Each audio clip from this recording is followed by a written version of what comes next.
earlier today, the Therapeutic Goods Administration, Professor Skerritt, announced that they had approved the Pfizer vaccine for people aged over 16 years here in Australia.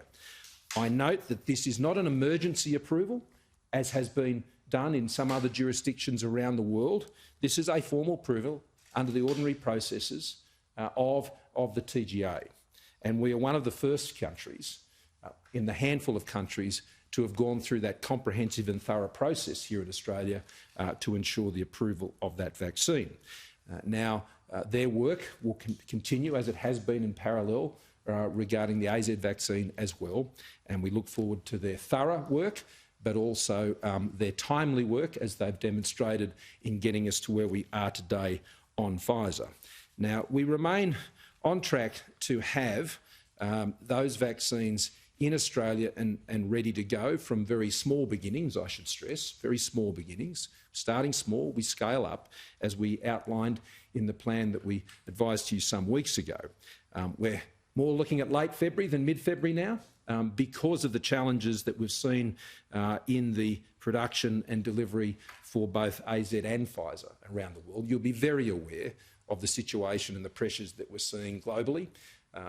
This day last week, I was holding a further video conference meeting with quite a number of the national leaders throughout Europe, but also in Israel, and they are under considerable strain and stress there in countries that are experiencing large numbers of fatalities every day, and their vaccination programs under extreme stress. Australia has taken the time.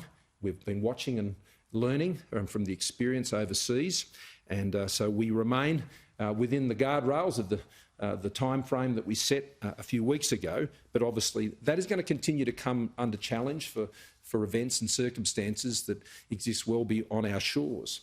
And it was for that reason, around August of last year, that we took the decision that we didn't want to be in a situation where we were completely reliant on the production of vaccines overseas. So we took the decision, we put the arrangements in place with CSL and AZ to ensure that we would be able to produce our own vaccine here in Australia, and that is happening now. That is underway now. Yes, we paid a premium for it. Yes, we had to put the capability in place with CSL to achieve that. And yes, we're even involved more broadly in the development of their production facilities in Melbourne.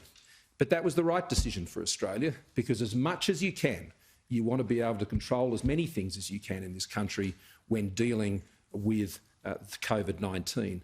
That has been our form. That will continue to be our form.